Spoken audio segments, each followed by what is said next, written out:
सध्या संग्रामदुर्ग हा जो भुईकोट किल्ला आहे इथे उत्खननाचं जे काम चालू आहे याची सुरुवात ही पहिले ऐतिहासिक जे काही दस्तावेज आहेत यांचा सगळ्यांचा अभ्यास करून जे काही नकाशे आपल्याला सापडले आहेत या सगळ्यांचा अभ्यास करून सुरुवात करण्यात आलेली आहे। या नकाशावरून आणि बाकीच्या माहितींवरून आपल्याला असं कळालं आहे की ही जी तटबंदी आहे या तटबंदीपासून ते जे काही इथे बांधकाम आपल्याला लागलेलं आहे या बांधकामाचा जो पाया आहे हा जवळपास 14 मीटर खोलीपर्यंत आहे। तर सध्या तरी आपण या तटबंदीचा विचार केला आणि याची उंची पाहिली तर ती 6 ते 8 मीटरपर्यंत उंच आहे आणि या सगळ्या गोष्टींचा अंदाज आला होता सध्या या ग्राउंड लेवलपासून जे काही बांधकामाचे पाया वगैरे आहे किंवा बाकीचे जे काही स्ट्रक्चर आहे ते खाली अजून 4 ते 5 मीटरपर्यंत असण्याची शक्यता आहे। आता सध्या जे उत्खनन चालू आहे ज्या गोष्टी झालेल्या आहेत उत्खननामध्ये ते जवळपास 2 ते 2.5 मीटरपर्यंत खाली जाण्यात आलेले आहेत। यापुढे सुद्धा हे काम असंच चालू राहणार आहे आणि अजून जवळपास 2 मीटर ते 3 मीटरपर्यंत खाली गेल्याच्या नंतर या इथे असलेल्या सगळ्या वस्तीचा किंवा जे काही बांधकाम आहे बाकी ज्या काही वस्तू सापडत आहेत या सर्वांचा अंदाज येईल आणि या किल्ल्याशी संबंधित ज्या गोष्टी आहेत या सगळ्यांचा उजाळा होईल।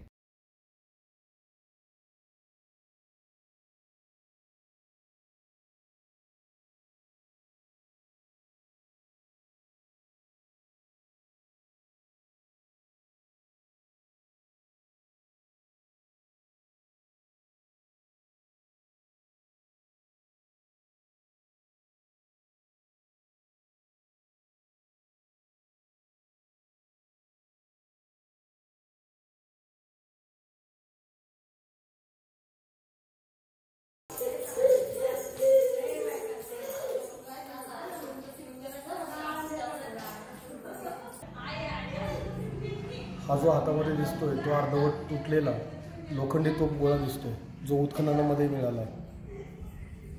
लोखंडी तोफगोळ्यांचाही वापर होत होता दगडी तोफगोळ्यांबरोबरच।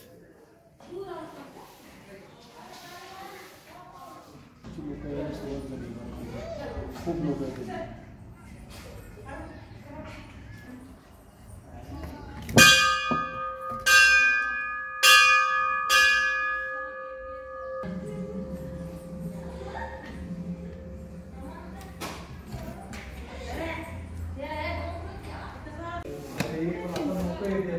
कपड्याचं कसं दिसलं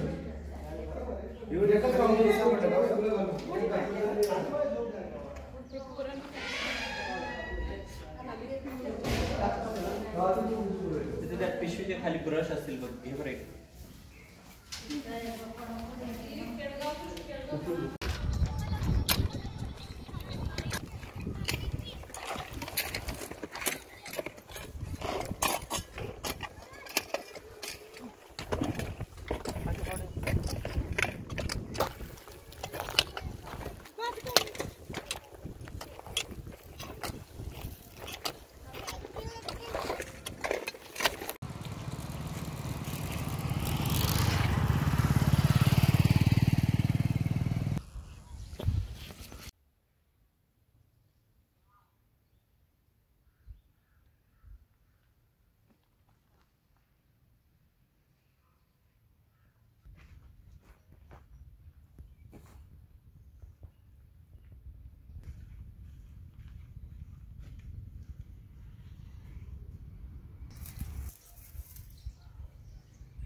चाकणचा किल्ले संग्रामदुर्ग ज्या किल्ल्यामध्ये आज आपण आलेला आहात खरं तर ह्या किल्ल्याचा इतिहास 11व्या शतकापासून सांगितला जातो।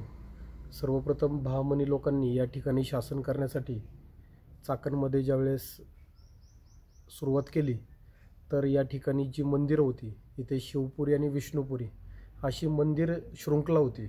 या मंदिर शृंखलेतील काही मंदिरं त्यांनी उद्ध्वस्त केली आणि त्या उद्ध्वस्त केलेल्या मंदिरांच्या चिरांतूनच या ठिकाणी या किल्ल्याची उभारणी केली। तसा हा किल्ला 11व्या शतकामध्ये जो बांधला गेला तर चाकण हे एक व्यापारी पेठ तसेच कोकण नगर आणि नाशिक ह्या तिन्ही भागांना मध्यस्थानी असलेलं हे गाव आणि तसं छत्रपती शिवरायांचा म्हणजे अगदी 16व्या शतकातला पाहिलं तर छत्रपती शिवरायांची जी पहिली जहागिरी जी शहाजीराजांनी छत्रपतींना दिली त्यातलं चाकण पुणे सुपे ह्या चाकण पुणे सुप्यातलं हे चाकण।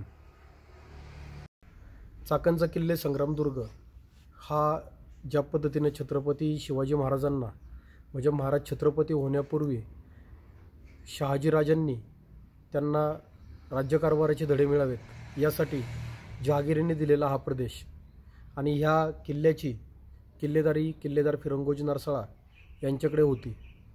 छत्रपतींनी ज्यावेळेस तोरण्यावर रायरेश्वराला रक्ताचा अभिषेक केला आणि स्वराज्याची स्थापना केली त्यानंतर त्यांना खऱ्या अर्थानं चाकणच्या किल्ले संग्रामदुर्गची स्वराज्यामध्ये निकड भासू लागली.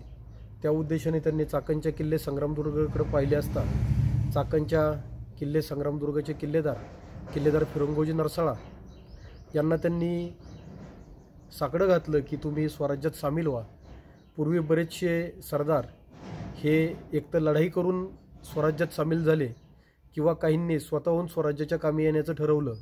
त्यातीलच किल्लेदार फिरंगोजी नरसाळा हे एक किल्लेदार ज्यावेळेस छत्रपतींचा निरोप आला की तुम्ही स्वराज्यात सामील व्हा त्यावेळी कुठलाही आडेवेडे न घेता चाकणचा किल्ले संग्रामदुर्ग हा 16व्या शतकामध्ये स्वराज्यामध्ये सामील झाला. छत्रपती शिवरायांच्या नेतृत्वाखाली जे स्वराज्य निर्माण होत होतं अशा स्वराज्यामध्ये एक किल्ला जोडला जात होता. त्यामध्ये किल्ले संग्रामदुर्गही जोडला गेला. ह्या किल्ले संग्रामदुर्गने जोडल्यानंतर या भागातील व्यापारी पेठेची व्यवस्था तसेच शिबंदी आणि कोकण तसेच नाशिक आणि नगर ह्या तिन्ही भागांवरती एक खऱ्या अर्थानं दळणवळणाचं मध्यस्थान आणि खऱ्या अर्थानं व्यापारी गाव विकसित होण्याचा खरा मार्ग त्यावेळेस सुरू झाला असं म्हणता येईल. पुणे खऱ्या अर्थानं त्यावेळेस छत्रपती शिवरायांनी जसा सोन्याचा नांगर फिरवला आणि समृद्ध होत गेलं तसंच स्वराज्यही समृद्ध होत जाताना ते निश्चितच दिल्लीकरांना खुपू लागलं आणि हे स्वराज्य नेस्तनाबूत करण्यासाठी दिल्लीहून प्रति औरंगजेब ज्याला समजलं जात होतं असं औरंगजेबाचा मामा शाहिस्तेखान हा स्वराज्यावर स्वारी करून पाठवण्यात आला. स्वराज्यावरती आल्यानंतर शाहिस्तेखानाने आपला तळ हा पुणे येथील लाल महालामध्ये म्हणजे खऱ्या अर्थानं शिवछत्रपतींचं जिथे बालपण गेलं अशा ठिकाणी केला आणि त्यांनी स्वराज्याच्या राखरांगोळीला सुरुवात केली.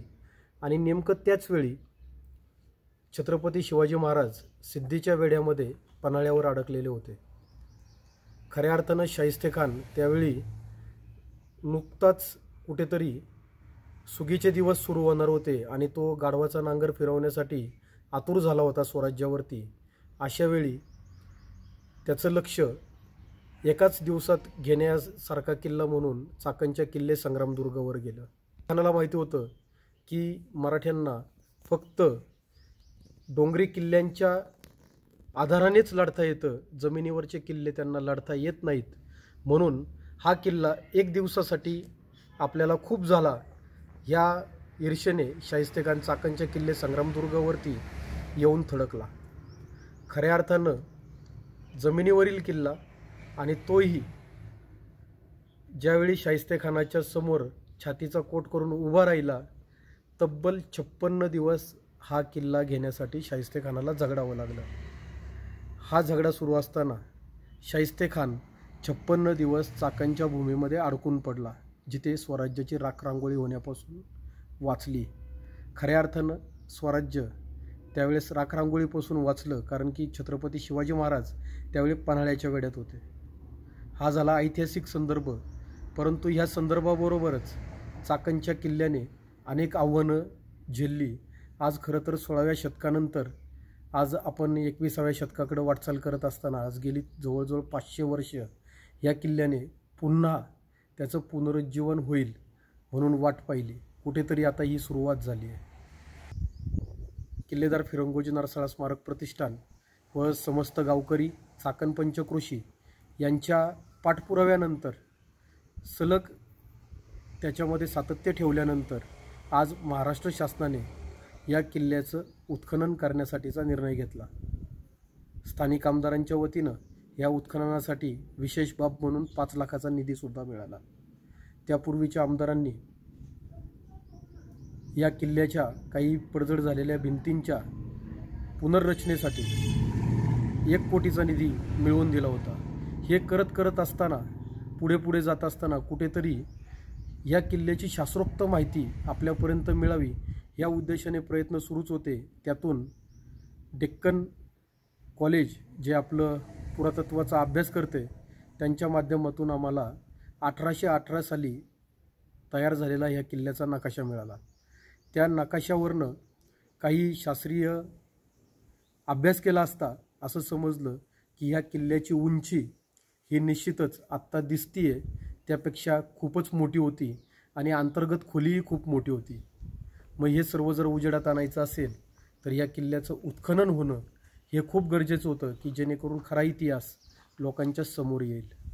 आणि हे सर्व करत असताना आम्हाला पंचक्रोशीतील नागरिक आणि पुरातत्व विभाग यांनी निश्चितच सहकार्य केलं आणि नुकतंच आता या ठिकाणी उत्खननाचं कार्य चालू आहे आणि बऱ्यापैकी खरा इतिहास आता उजेडात यायला सुरुवात झाली आहे. किल्ल्याची जी त्या नकाशातील उंची होती ती 14 मीटर आणि अधिक अशा पद्धतीने उंची होती, परंतु प्रत्यक्षात आता आपल्याला सध्या 6 मीटरची उंची दिसते. म्हणजे जवळजवळ 7 मीटर जमिनीखाली ज्यावेळेस आपण खोदाई करू तेव्हा आपल्याला खऱ्या अर्थानं हा किल्ला कसा होता आणि संरक्षणविषयक 56 दिवस अवघ्या 5-50 एकरचा किल्ला, जमिनीवरील किल्ला 20,000 सैनिकांशी कसा लढला याचं खूप मार्मिक जे काही विवेचन होणार आहे ते संशोधनाच्या माध्यमातून होणार आहे. हे सर्व व्हावं, हे पुढच्या पिढीला खरंच लाभदायी असावं या दृष्टिकोनातून हे कार्य चालू आहे. इथून पुढेही या किल्ल्याच्या प्रति किल्लेदार फिरंगोजी नरसाळा स्मारक प्रतिष्ठान करत राहील अशी ग्वाही देतो. आणि सर्व भूमीमध्ये जे स्वतःला चाकणकर समजतात अशा प्रत्येकाच्या सहकार्याची अपेक्षा करतो. थांबतो. जय हिंद.